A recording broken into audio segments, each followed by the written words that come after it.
I'm glad to have you back. You're still watching Daybreak. Now let's go straight to see what the papers are saying. We have Dr. Constance Ikoku here. Good Glad morning. to have you, Good morning, Ndi, Good morning. Adesua, and Nkechi. How are Morning. you guys? Morning, I hope you had a great weekend. Great, fantastic. All right. To look at the headlines this morning with us, we have Dr. Yobosa Uwegaren. He is the editor, Nation's Capital of This Day newspaper. Hello there and welcome to the program, and we'll begin with this day. Otadola donates another 3.7 billion naira phase 2 of engineering faculty building to Augustine University. Zenith Bank wins Bank of the Year and Retail Bank of the Year at BAFI Awards 2024. Bagudu with 1,768 kilometer Lagos-Calabar Sokoto-Badagry highways. Tinubu delivering on infrastructure. Dangote backs FGCNG Drive invests over $280 million in trucks and infrastructure. And then we have a photo of Air Peace 10th anniversary.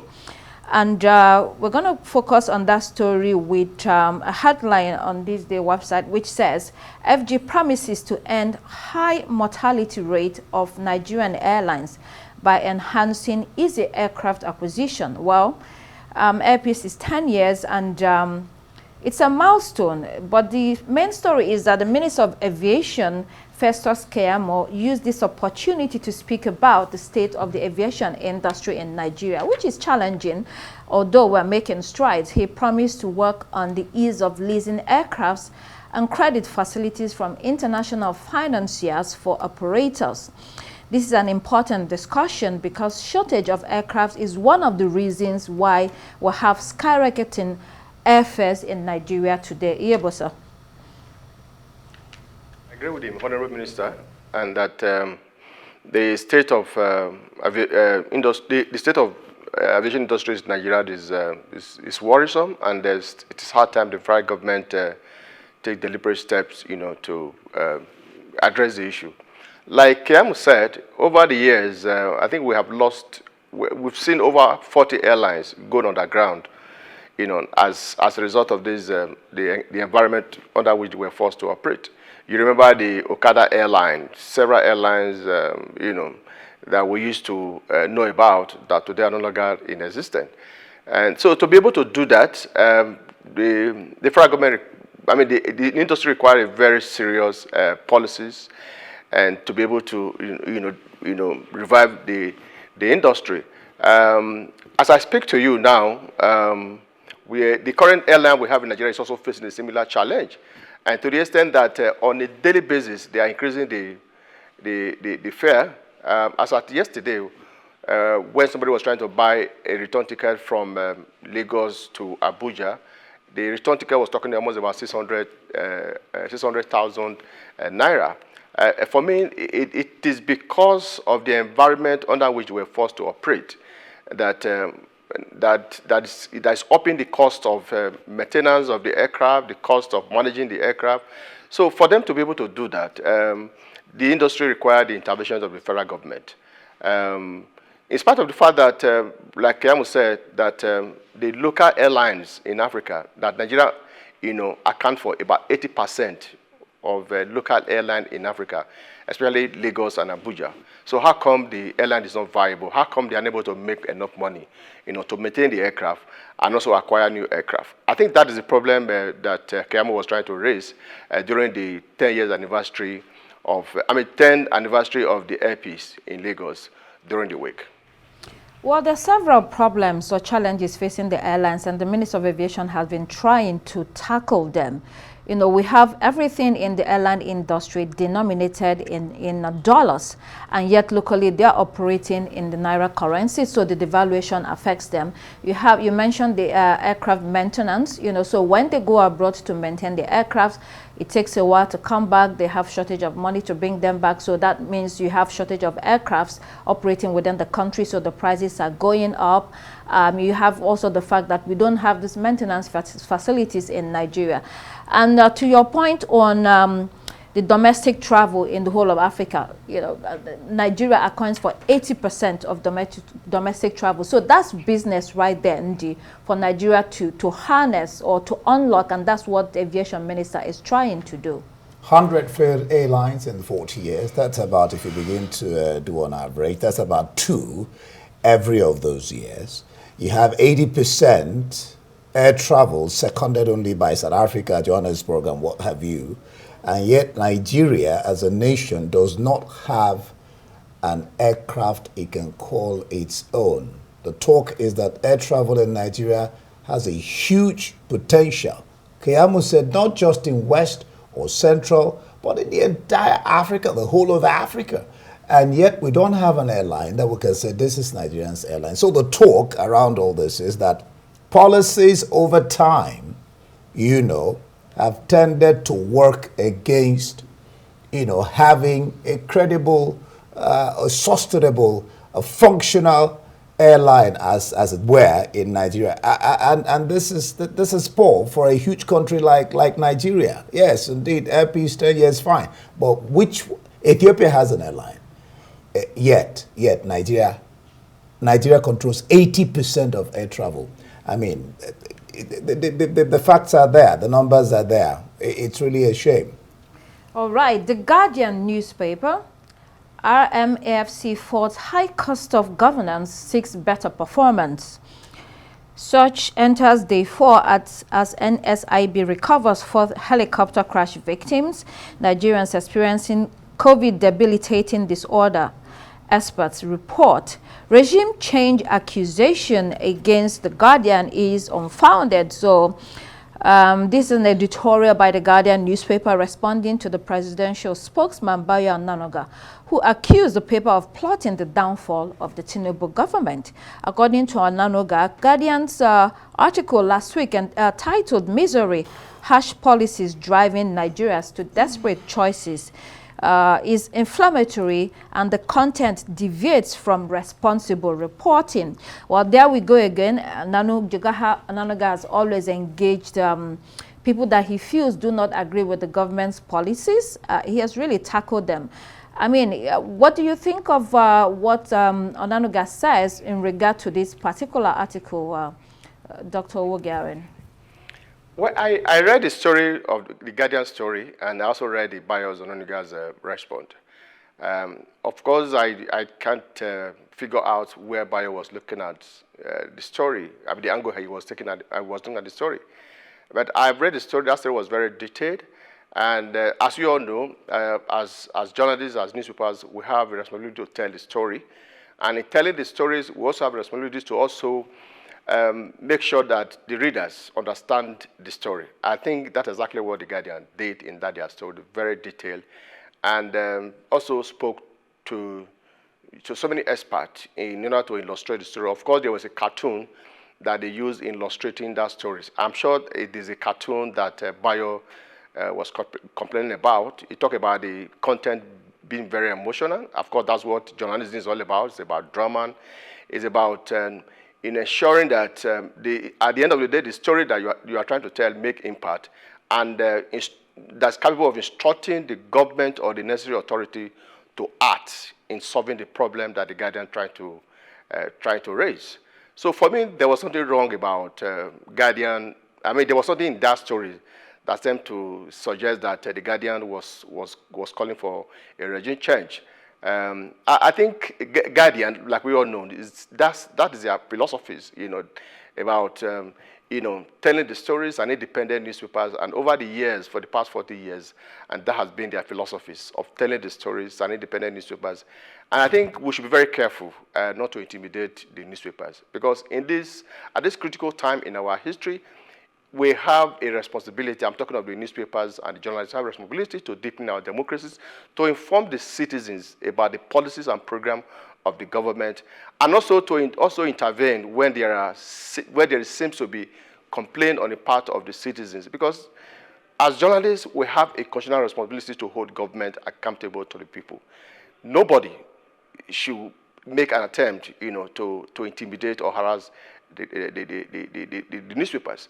If you look at the story, the Guardian is not saying anything new. Guardian just, echo what Nigerians already are aware about, the current harsh economic policies of the federal government, and the need for the government, or the federal government, or the government at the state level and local government level to begin to find a solution to the problem that Yeah, Nigerians are complaining about.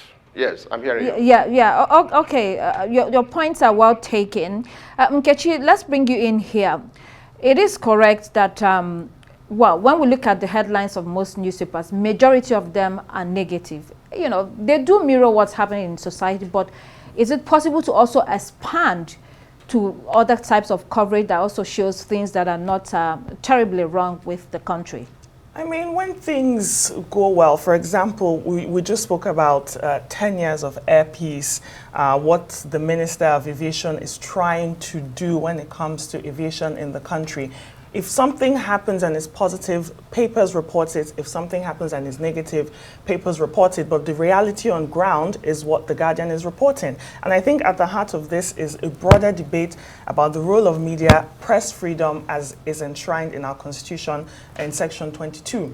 If calling out the government or the government's shortcoming is seen as insurrection, then what happens to the public's right to know? Just like Dr. Yobasa is saying. And I think Bayo Onanuga's accusations or language sort of hints at an anxiety within the administration about the public perception, and what some might argue it reflects the government's own insecurity when it comes to the socio-economic challenges that Nigerians are facing. All right, let's look at the Punch newspaper this morning. Again, varsities face lockdown as workers begin strike today. You also have FG plans tax overhaul to access 750 million World Bank loan. Well, those loans are coming, so we're going to have higher taxes in order to pay for them. NSCDC arrests illegal Chinese miners in Nasarawa.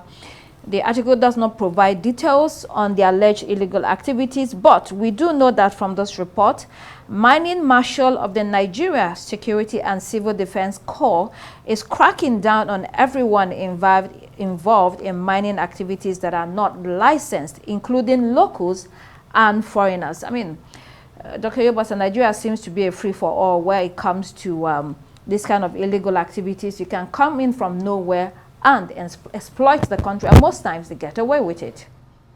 Absolutely, you are right. If you look at the insecurity in some part of the country today, the insecurity in those communities, in those states, you know, are created by the activities of the illegal miners, most of them foreigners, but in collaboration with some Nigerians in doing business. I remember when the current minister,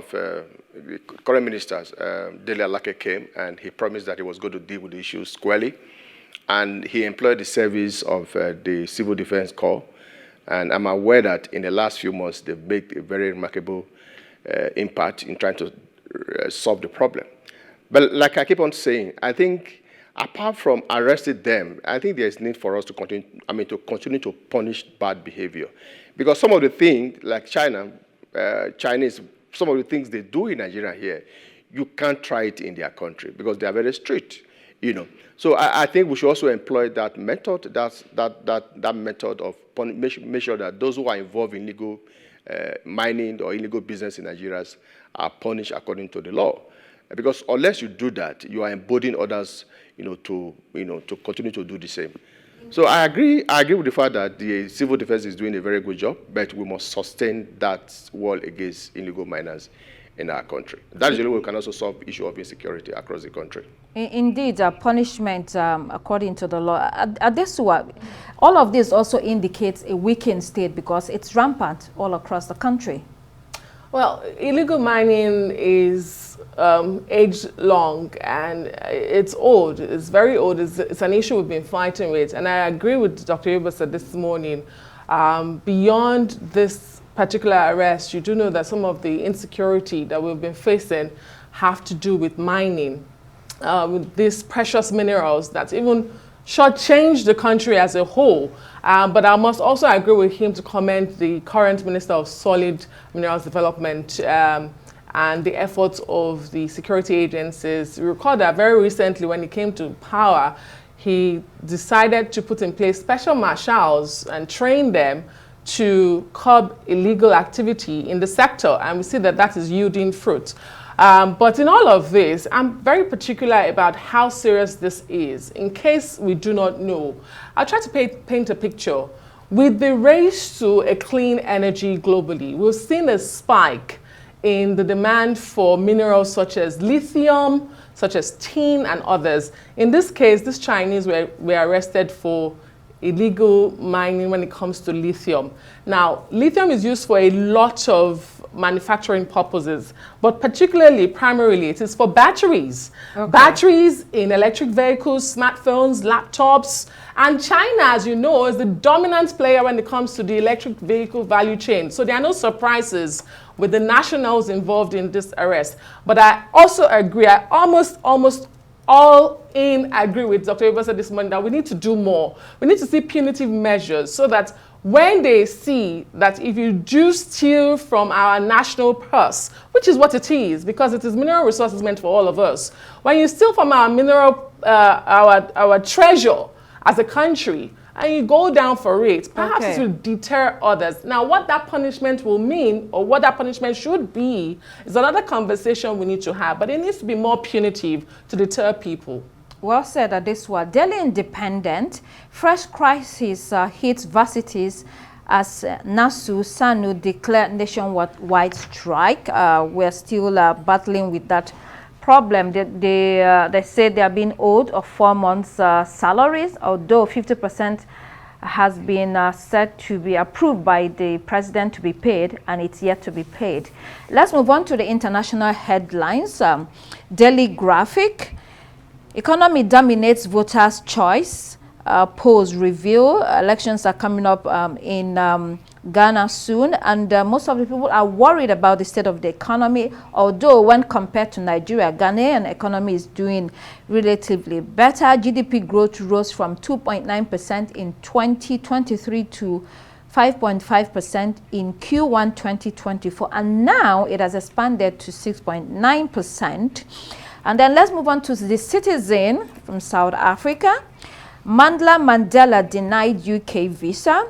Nelson Mandela's grandson was denied visa on grounds that he supports Hamas and Hezbollah, and that he was likely to cause tension in the Jewish community in the UK. Let me read what the Home Office says. You have made multiple statements which explicitly support Hamas and their terrorist violence, including glorifying October 7 attack on Israel and recently their deceased leader, Ismail Haniyeh. That's the Home Office. So based on this, he's been denied visa. Interesting. Ndi, what do you think of this, briefly? Well, no one really. I mean, there's freedom of association, fine, but no one really should support. I mean, the talk now is about peace, ceasefire. So many people have lost their lives on both sides, particularly the Palestinian side. So the talk now is about peace. Nobody should really begin to support an organization that's been dubbed a terrorist organization. On that basis, UK had a right to say, no, you can't visit our country, and that's what it is. But maybe, just maybe, if he had shown sympathy for the cause of the Palestinians and not just outright support for the Hamas organization, maybe it will have been a different story, because it's... Well, see, so South Africa supports the state of Palestine, and actually they've taken Israel to the International Court of Justice, right? Is it International Court of Justice? Yeah. Yes, recently, because they feel like they said they're unlawfully occupying Palestinian territory. Nkechi, do you have any alternative view to what is going on? I think the UK is a nation that's historically celebrated for its commitment to free speech, right? So I think now it finds itself in a bind. Is denying entry to a descendant of Nelson Mandela, people have been asking, a true defense of public safety, or does it reveal a fear of dissent that could threaten the status quo? And you also have pro-Palestinian groups, including even the Desmond Tutu Foundation, Sheffield Palestinian Coalition, all criticizing this decision. I think it's just a larger debate that we'll still keep talking about. But at the end of the day, the UK, they have a right to deny or allow anyone into their country. Even after they've given you a visa, they still have a right to deny you entry based on whatever issues they decide on. I think they based it particularly on the support of Hamas. Right. Quickly, Daily Express fears a Labour budget could wreck the economy. And the Financial Times lodged towards trade barriers stokes policymakers' fear for global recovery. The political risk everywhere. I think this explains the world today. Trade disputes between the major economies, whether it's USA or China, and inability to adhere to global rules. Adesua, any thoughts on that? I'm very interested in the Labour budget. It's almost here finally on Wednesday. There's been a lot of talks about it. Ahead of this budget, Prime Minister Keir Starmer has been speaking, trying to manage the people's expectations, especially because a lot of people are beginning to feel that his party is breaking the promise of the manifesto not to increase taxes, not to tax workers more. But you know, Ms. Reeves has been talking a lot about a black hole they met in the administration and trying to feel that she's talking about borrowing. Now, to what extent is she going to borrow and what would that do to the economy? These are all the conversations, but I can't wait to see what that budget looks like on Wednesday. Well, a lot of high taxes and expenditure cuts. That's what's happening. Yeah. Well, we have to go. That's and then also the concern that they are reneging on their promise. I mean, from the Labour Party itself, that the voters might rally against them. All right, that's it on Daybreak on Paper Review this morning. Thank you, Constance. Thank you, Yobosa. I am Ndi Amogo. Thanking you. The morning show is next. Thank you. Good morning. I'm Kechi Nana. We'll see you again tomorrow here, bright and early on Daybreak, 6 a.m. West African time. I am Adesua Omorwan. Good morning.